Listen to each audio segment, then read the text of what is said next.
Olá pessoal, tudo bem? Meu nome é Thiago Prux, eu sou um dos sócios aqui da Capitalismo, que é uma empresa de análise e recomendações de investimentos, e como é tradicional aos domingos, vamos fazer mais um Ações para Ficar de Olho essa semana, onde nós trazemos os principais destaques dos últimos dias e também aquelas ações que podem ter uma movimentação diferenciada nos próximos.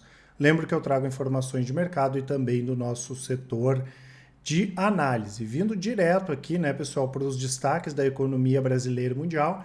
Aqui no Brasil nós tivemos a divulgação da FGV, né, Fundação Getúlio Vargas, do Índice Geral de Preços, o IGPDI, que registrou deflação de 1,2 em setembro, né, e com isso o resultado acumulado é de uma inflação de 5,5 no ano e de 7,95 em 12 meses. Né? Então, ao contrário da maior parte dos países aí do mundo, a inflação, pelo menos no curto prazo aqui no Brasil, vem cedendo. Além disso, a gente tem uma expectativa boa em relação ao crescimento do PIB esse ano, tanto que o Banco Mundial aumentou de 1,5 para 2,5 a projeção de crescimento aqui. A gente ainda tem números um pouco mais fracos de venda no varejo, mesmo que o mercado paulista já esteja um pouco melhor. Ainda assim, a gente tem Black Friday, Natal, Copa do Mundo, tem a questão dos auxílios, então a gente espera um bom final de ano aí para a economia brasileira. Nos Estados Unidos foram divulgados os números do mercado de trabalho, o payroll, né, que é um dos principais indicadores do mercado, e foram anunciados a criação aí de 263 mil vagas em setembro, acima dos 250 mil esperadas pelo mercado, e a taxa de desemprego caiu de 3,7% para 13,5%. Né? Então a economia americana continua forte. Os números, claro, são positivos, né, no sentido de mostrar toda a resiliência da economia dos Estados Unidos, que é a maior economia do mundo. Por outro lado, traz mais pressões ainda para o Fed, né, o Banco Central dos Estados Unidos, subir ainda mais os juros nas próximas reuniões. Né? A gente vê o salário subindo, né, como a economia continua forte, é possível que a gente tenha ajustes maiores, mesmo que a gente espere ainda uma alta de 0,75 percentual, 0,75 ponto percentual na próxima reunião do Fed, tá? Então, para essa semana, o que esperar, né, pessoal? Nós temos uma semana mais curta, né, já que amanhã é feriado nos Estados Unidos, segunda-feira é dia de Colombo, e na quarta-feira, em função do Dia das Crianças, é feriado aqui na B3. Agora, em termos de indicadores, a semana vai ser bastante agitada. Tem inflação ao consumidor sendo divulgada na quinta-feira nos Estados Unidos, e na quarta-feira a inflação ao produtor. E além disso, começa a temporada de resultados do terceiro trimestre lá nos Estados Unidos. Essa semana já tem a PepsiCo, Delta Airlines e vários dos grandes bancos, como JP Morgan, Morgan Stanley, Wells Fargo e Citigroup, divulgando resultados. Aqui no Brasil, o principal destaque é o IPCA, que é a inflação oficial, que é divulgada pelo IBGE, que vai ser divulgado na próxima terça-feira. Né? Nossa expectativa é que nós tenhamos o terceiro mês seguido de deflação, uma deflação aí entre 0,20% e 0,50%. Além disso, né, pessoal, vamos monitorar essa questão do Credit Suisse. Muita gente nos perguntou a respeito disso. Todos os dias, por exemplo, a gente faz um vídeo diário para os clientes, a gente já comentou sobre isso. Né? E tem que aguardar, tá, pessoal? Claro que não é bom, um dos principais bancos da Europa, um dos principais bancos do mundo. Os bancos têm operações conjuntas entre eles, né? Então não é positivo para o mercado, mas tem que aguardar, não adianta conjecturar muita coisa nesse momento. Uma questão só que a gente comentou e que muita gente continua nos perguntando é sobre os fundos imobiliários que são geridos aí pelo Credit Suisse, tá, pessoal? A estrutura de gestão é uma estrutura diferente, né? Uma coisa é ter risco do Credit Suisse de ter um CDB do Credit Suisse, por exemplo. Outra coisa é ter um fundo que é gerido pela equipe de gestão lá da Credit Suisse. Claro que o banco quebra, o que pode acontecer, né, pessoal? Os fundos são CNPJ, eles não têm risco Credit Suisse, eles têm o risco dos imóveis, né? Isso pode ser transferido para outra gestora, os gestores mesmos podem ir trabalhar em outro lugar. Então esse seria o pior cenário de todos, né? Essa transferência da gestão e dos imóveis para outras gestoras, né? Mas não precisem se preocupar, a gente viu um movimento de muita gente vendendo os fundos imobiliários por causa disso, que no nosso entendimento não faz o menor sentido, tá? O Ibovespa subiu na última semana 5,76%, no ano sobe 11%, o IDIV 4,76, no ano sobe 14%, o índice de small cap subiu 6% na semana, no ano cai 2,5%, o S&P em reais, né, pessoal, que é o IVVB aqui, caiu 2%, no ano cai 28%, o dólar caiu de novo, voltou a cair 3,7%, no ano cai 13%, e o IFIX, mais uma semana de alta, 0,40%, no ano sobe 7%, o Bitcoin, nova baixa 4%, no ano cai quase 62%, e o CDI em 2022 já está em 9,13%. Em relação ao Ibovespa, né, pessoal, que é o nosso principal indicador, ele segue nesse canal baixista, seguia, né, nesse canal baixista de médio prazo, que foi rompido aqui. Pode ser um falso rompimento, mas é um sinal altista, né? E no curto prazo também, né? O Ibovespa ele vinha trabalhando aqui nessa casa dos 113, 114 mil pontos até os 108 mil pontos, quase perdeu aqui para baixo antes das eleições, voltou a subir e fez aqui o rompimento para cima. Então, no curto prazo, né, a tendência é de alta, e para o médio prazo também. Se essa tendência vai se confirmar, outra história, mas graficamente tem tudo para o Ibovespa aqui voltar a subir nos próximos dias, né? Nós temos os pontos importantes no gráfico aqui, os 121 mil pontos, e depois o ponto mais importante aqui é lá na casa dos 130 mil pontos, que é a máxima do Ibovespa, né? Eu vou deixar para vocês aqui todas as nossas estratégias com os resultados, o relatório de performance. É só clicar, tá, pessoal? Nós temos várias estratégias, renda fixa, carteira diversificada. Eu quero ver como é que funciona a carteira de micro e small caps. Vocês clicam lá, tem um texto explicando, um vídeo explicativo e os resultados históricos, né? Lembrando que as nossas estratégias de longo prazo, as carteiras de longo prazo com 10 minutos por mês vocês conseguem acompanhar, e temos as estratégias de médio e curto prazo, swing trade, o rastreador e assim por diante. Quero ver como é que funciona o swing trade, que são operações aí de 2 a 10 dias, a mesma coisa, tem tudo explicado ali, e as estratégias de médio e curto prazo com 10 minutos por dia vocês conseguem acompanhar, e claro, a gente auxilia vocês em todo esse processo, e vou deixar esse cupom, o Dá Tempo, que dá até 35% de desconto nas nossas assinaturas, informações todas aqui na descrição. No final do vídeo eu comento um pouco mais sobre os nossos contatos e sobre a Capitalizo. Entre os principais destaques aqui de alta e de baixa, né, pessoal, começando com baixo, Westwing 8,1%, MRV 5,7%, a construtora desistiu nesse momento de fazer o IPO da unidade dela nos Estados Unidos em função de condições de mercado, né, já que a Bolsa Americana não está performando muito bem nesse momento, eles entendem que não é bacana fazer. Lembrando que essa unidade da MRV lá nos Estados Unidos está performando muito bem e deve crescer bastante aí nos próximos anos. M. Dias Branco, queda de 5,2%, Lely Blanc 5% e Carrefour 4,6%. Entre os destaques de alta, né, pessoal, o principal foi a Mobile, né, uma empresa que é controlada por um grupo alemão, Home24, né? E um grupo austríaco fez uma oferta de compra por esse grupo alemão, que é o controlador da Mobile. Eles ofereceram mais de 100% o preço das ações, né? 7,5 euros, que é mais de 100% acima do fechamento do dia anterior dessa oferta aqui, que foi feita pelo controlador da Mobile. Isso acabou também puxando as ações, tá? Tivemos aqui Americanas, que subiu 24% na semana, a fintech das Americanas, que é a AME Digital, que vem crescendo bastante, conseguiu autorização do Banco Central para operar como instituição de pagamento, né? Uma notícia positiva, esperada, positiva, e eles vêm crescendo bem, né, pessoal? Hoje já são mais de 12 milhões de usuários ativos mensais, né, o aplicativo já teve mais de 35 milhões de downloads e, além disso, né, já é aceito em quase 4 milhões de estabelecimentos no Brasil. Tá? Vem crescendo bem.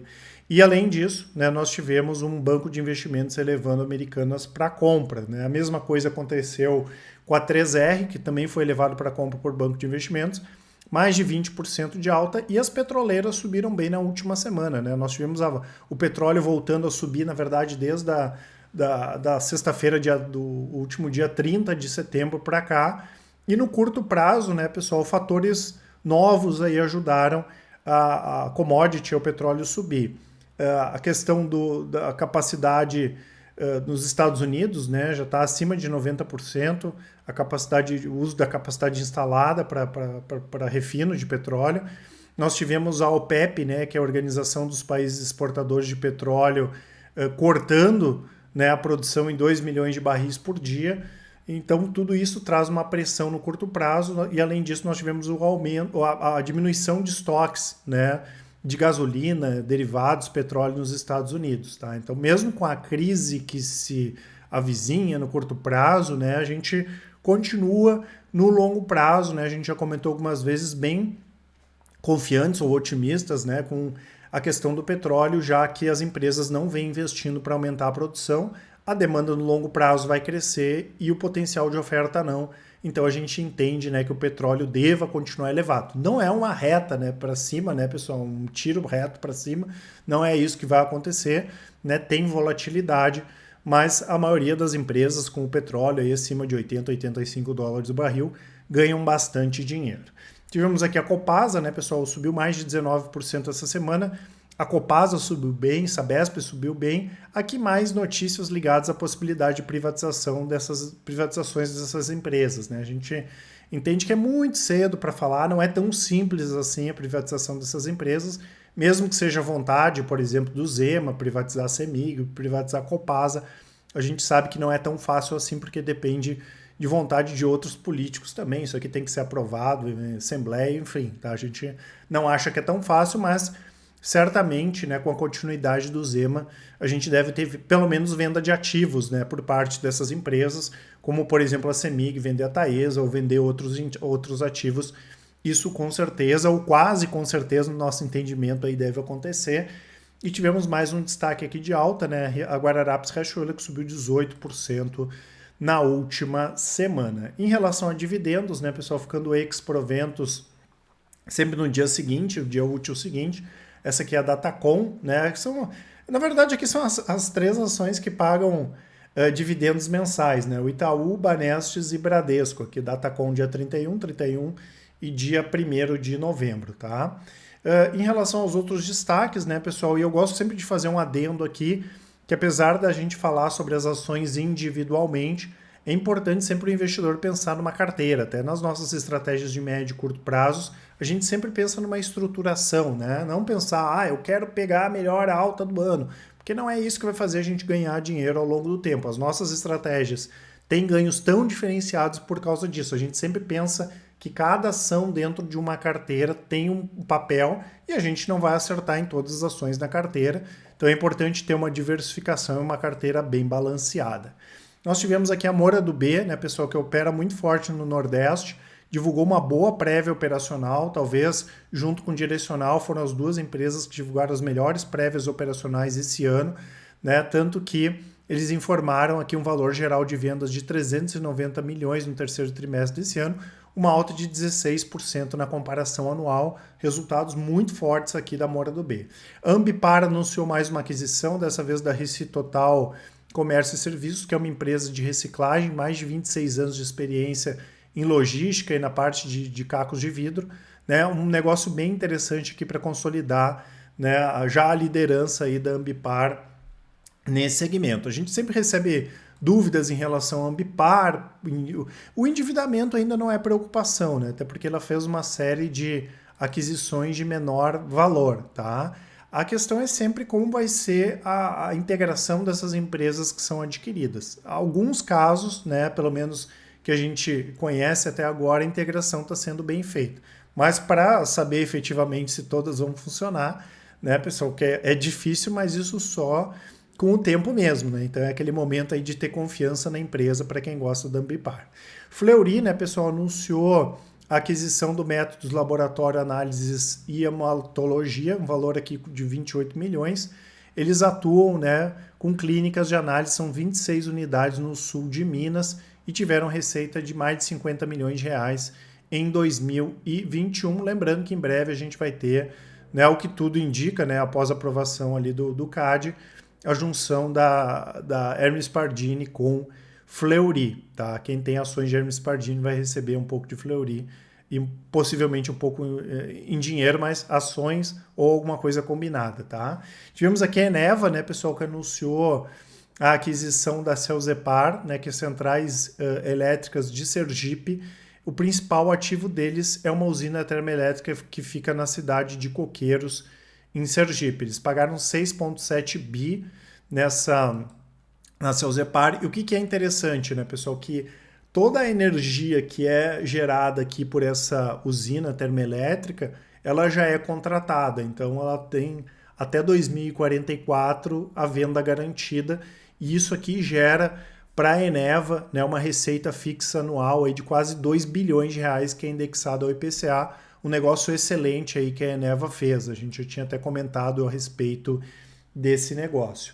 Nós tivemos aqui a Suzano, né, pessoal, informando que o BNDES aprovou mais 2 financiamentos no valor total de 2,3 bilhões de reais.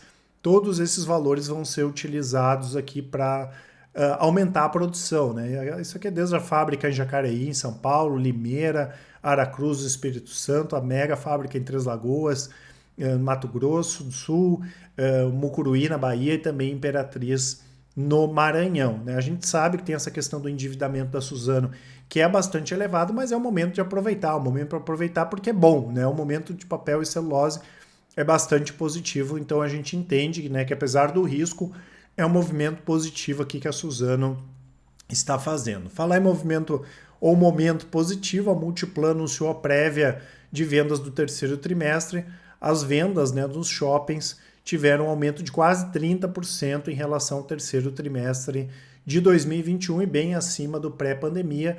O setor continua barato, né, pessoal? A gente percebe que tanto fundos imobiliários de shopping quanto ações de shopping divulgando resultados bem melhores e os preços das ações ainda timidamente subiram, né, se a gente for comparar o que as empresas melhoraram, né? Então, boa parte desses ativos aí, principalmente aqueles tanto FIIs quanto ações que têm bons imóveis e imóveis bem localizados, continuam bastante baratos. Nós tivemos aqui a Copel, né, pessoal, anunciando a compra do complexo eólico Aventura e o Santa Rosa e Mundo Novo, que eram pertencentes a energias de Portugal renováveis. Aqui, tá, pessoal, apesar de energias renováveis e energias do Brasil, EDP, né, a NBR, ter como controladores a EDP Portugal, e tem algumas parcerias, né? São negócios distintos, né? Algumas pessoas nos perguntaram, por que Energias do Brasil está vendendo o complexo de energia renovável, mas não é Energias do Brasil, tá? São empresas diferentes. Importante aqui para a Copel, já estava acima de 10% total da receita que vem de parques eólicos, né? E é uma estratégia da Copel aumentar, né, essa participação de energia eólica no total que é gerado, tá? Foi um negócio bom, né? Um negócio aí de quase 2 bilhões de reais positivo para a Copel. E claro, né, pessoal, tivemos essa aquisição aí que foi anunciada pela Cosan na última sexta-feira de ações da Vale. O caso até eu teria que fazer um vídeo, nós vamos fazer um vídeo, um relatório para os nossos clientes só para falar desse caso, né? Vai ter que ser um pouco mais extenso para a gente poder se aprofundar mais. Mas em resumo, né, pessoal, o que aconteceu? A Cosan anunciou essa aquisição de participação da Vale. No total, hoje seria em torno de 4,9%. Né? Isso aqui envolvendo ações e derivativos, então envolve opções. E caso eles queiram, né, pode chegar até 6,5% em breve, que seria mais a compra de uma fatia adicional de 1,6%. Tá? Então, assim, como tem essa questão da estruturação com opções junto, e aí a gente vai fazer isso explicando para os clientes, a gente não deve ter uma elevação grande no endividamento da empresa, né? Que é um endividamento alto, mas a gente não pode esquecer que Cosan até 2008 era só uma empresa de açúcar e álcool, né? Então ela fez várias aquisições e é condizente com a estratégia de crescimento da empresa o endividamento que ela tem. Além disso, eles fizeram já fizeram a apresentação do caso na sexta-feira às 19 horas e foi comentado também que eles não vão diluir acionistas, ou seja, nesse momento eles não querem, né, ou descartam, né, fazer emissão de ações que poderia diluir os acionistas e pressionar ainda mais as ações que caíram já na última sexta-feira em função do negócio. Não dá para chamar de surpresa, né, pessoal? A gente já comentou algumas vezes que nós ficamos sabendo que a Cosan tinha tentado comprar ações da Vale quando aconteceu aquela tragédia de Brumadinho, e recentemente eles compraram o Porto em São Luís e fizeram uma joint venture, inclusive com o cara que foi o fundador da Aura, né, para entrar no setor. Então eles entraram nessa joint venture com o Porto, que serve para escoar produção, tá? Então não é uma surpresa. Sobre o minério de ferro, né, pessoal, a gente já comentou algumas vezes que prefere, por exemplo, ferro cromo, prefere outras commodities ao invés do minério de ferro, né? Mas o minério de ferro brasileiro é muito diferenciado, tá? Hoje o mundo, e principalmente a China, depende do minério de ferro brasileiro e australiano. A tendência é que até o final da década eles dependam menos do australiano, mas do brasileiro não, né? Até em função do custo de produção e dessa questão da qualidade que eu comentei. Então, mesmo a gente não entendendo que é o melhor negócio hoje minério de ferro, nem pensando no longo prazo, a Vale é um ótimo ativo, é o melhor ativo do setor, é um ativo barato. Isso é inegável, tá? Então, a gente vai esperar um pouco para ver, né? Até porque a visão da Cosan é uma visão de longo prazo, né? Estranha um pouco, né? Porque ela poderia, por exemplo, ter distribuído em dividendos, né? Por que a Cosan comprou ações da Vale? Eu não quero uma empresa que compre ações da Vale. Se for para eu comprar ações da Vale, eu mesmo compro. Tem muita gente que está pensando dessa forma. Mas a gente acha, né, pessoal, acredita que dificilmente eles...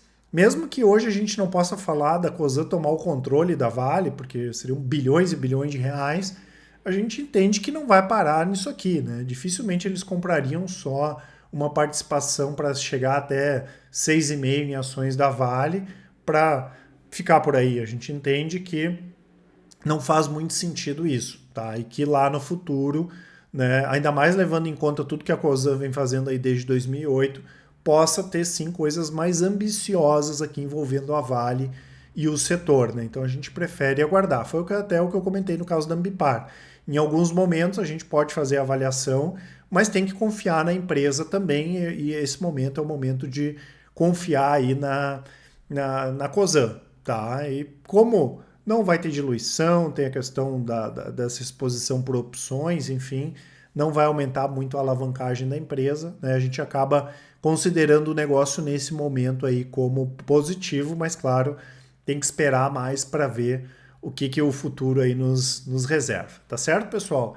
Eu lembro, né, que para quem é cliente da Capitalizo aí tem várias vantagens, desde aquele cliente que está começando do zero, tem o Help Invest, onde o investidor que já tem investimentos pode nos encaminhar e recebe uma avaliação individualizada de cada um deles. Temos as mentorias, o nosso atendimento personalizado, tudo aqui tem resultado comprovado, né, pessoal? E tudo é feito de forma transparente, dando ganho ou dando perda, que vai acontecer, a gente sempre coloca tudo à disposição do nosso cliente, e claro, né, a tradicional independência da Capitalizo, que, ao que tudo indica, vai ser uma das poucas casas de análise aí que vão continuar independentes no mercado. E como eu falei, né, pessoal, podem nos chamar aqui no WhatsApp, mandar um áudio, uma mensagem, ou então nos encaminhar o e-mail, que com certeza o pessoal do atendimento vai auxiliar a todos. Um grande abraço e ótimos investimentos. Até mais!